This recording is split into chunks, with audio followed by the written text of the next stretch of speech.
श्रमशक्ती विद्यानिकेतन online क्लासेसमध्ये पुन्हा आपण भेटत आहोत व्याकरणाच्या तासाला।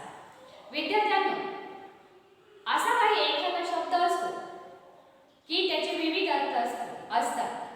आपण तो आपल्या व्यवहारात, बोलण्यात त्याचा वापर करत असतो। सहजरित्या त्याचा वापर करतो आणि आपल्या लक्षातही येत नाही की एका शब्दाचे अनेक भिन्न अर्थ असू शकतात। आपण समानार्थी शब्दांमध्ये बघतो की एका शब्दाला बरेच समान शब्द असतात, त्याचप्रमाणे एका शब्दाचे अनेक अर्थही होतात। तर मुलांनो, प्रथमतः आपण इथे काही शब्द पाहूया।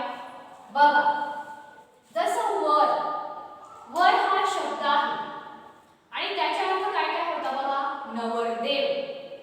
त्याच्यानंतर वरची बाजू म्हणजे वरची दिशा आणि किंवा आशीर्वाद। त्यानंतर बघा ऋण, आता ऋण म्हणजेच काय की उपकार। त्यानंतर वजाबाकीचे चिन्ह आणि ऋण आणि धन अशा ज्या चुंबकीय दोन बाजू असतात त्यातला तो एक ऋण। त्यानंतर बघा डाव, डाव म्हणजेच काय कट किंवा खेळी, जे आपण खेळताना जसं खेळतो त्याच्यामध्ये डाव असतो एकेकाचा, तो डाव। दंड म्हणजेच काय शिक्षा किंवा आपला बाहू। त्यानंतर अभंग, आता अभंग आपल्याला माहिती आहे काव्य रचनेचा एक प्रकार, जसे एकनाथांचे अभंग, तुकारामांचे अभंग, ते काय असतात की काव्य रचनेचाच एक प्रकार ते असतात। आणि दुसरा म्हणजे न म्हणलेला, खंडित न झालेला असा तो अभंग। त्याच्यानंतर ओढा, ओढा म्हणजेच काय मनाचा कल किंवा पाण्याचा ओघ। त्यानंतर बघा पात्र, पात्र म्हणजेच काय नाटकातील भूमिका करणारा किंवा पात्र म्हणजे एखाद्या गोष्टीसाठी लायक असणारा। त्यानंतर बघा पण, पण म्हणजेच काय परंतु किंवा प्रतिज्ञा। गंध, गंध म्हणजे काय वास, आणि त्याचा दुसरा अर्थ होतो कपाळावर लावायची उटी। पाठ, तर पाठ दोन प्रकारचे असतात, बसण्याचा पाठ आणि दुसरा पाण्याचा पाठ, पाणी वाहण्यासाठी तयार केलेला जो असतो तो पाठ। आणि मुलांनो, असेच काही अर्थात आपण पुस्तकात पाहणार आहोत। तर बघा मुलांनो, इथे काही शब्द आहेत आणि त्याचे इथे भिन्न भिन्न अर्थ आपल्याला दिलेले आहेत।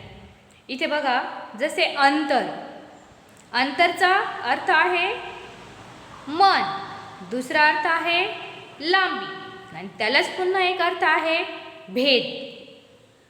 जलद, आता जलदला अर्थ आहेत दुसरे लवकर किंवा ढग। त्यानंतर बघा जीवन, आता जीवनला भिन्न अर्थ आहे दुसरा आयुष्य आणि पाणी। तट, तट म्हणजेच काय किनारा, जो नदीचा किनारा असतो आपण त्याला किनारा म्हणतो, आणि कडा, बरोबर। त्यानंतर तीर, तीर म्हणजेच काय नदीचा काठ आणि बाण, म्हणजे धनुष्याला जो जोडतो आपण तो बाण। त्यानंतर नाद, नादला दुसरा अर्थ आहे आवाज, छंद म्हणजेच आपली आवड।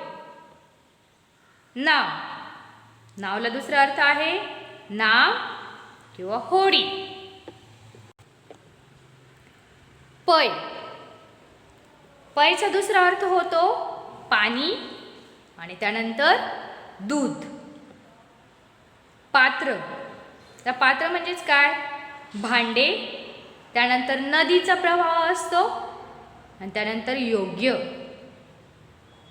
पूर, पूर, पूरला दुसरा अर्थ आहे नगर किंवा मग पाण्याचा लोंढा। भाव, तर भाव म्हणजेच काय आपल्या भावना, जसे मग आनंद, दुःख अशा ज्या आपल्या भावना असतात ते आपले भाव। त्यानंतर दर आणि किंमत। मान, मान म्हणजेच काय आपला गळा किंवा आपली प्रतिष्ठा।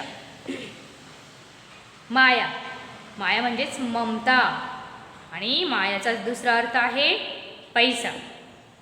तर वर म्हणजेच काय? आशीर्वाद किंवा पती किंवा मग वरची बाजू. वाणी म्हणजेच काय? बोलणे. आपण आपल्या मुखाद्वारे जे उच्चार निघतात, जे शब्द आपण बोलतो तेच वाणी. आणि दुसरा त्याचा अर्थ होतो व्यापार. वात म्हणजे काय? वारा. आणि दुसरा अर्थ होतो त्याचा ज्योत, म्हणजे आपण दिव्यासाठी जी वात तयार करतो ती. सुमन म्हणजेच काय? फूल किंवा आपले चांगले मन. हार म्हणजेच काय? पराभव. आणि दुसरं हारचा अर्थ होतो फुलांची माळ. तर मुलांना अशा प्रकारे आपण एका शब्दाचे जे आणखी काही अर्थ होतात, भिन्न अर्थ होतात ते पाहिले. तर भेटूया पुढच्या तासाला.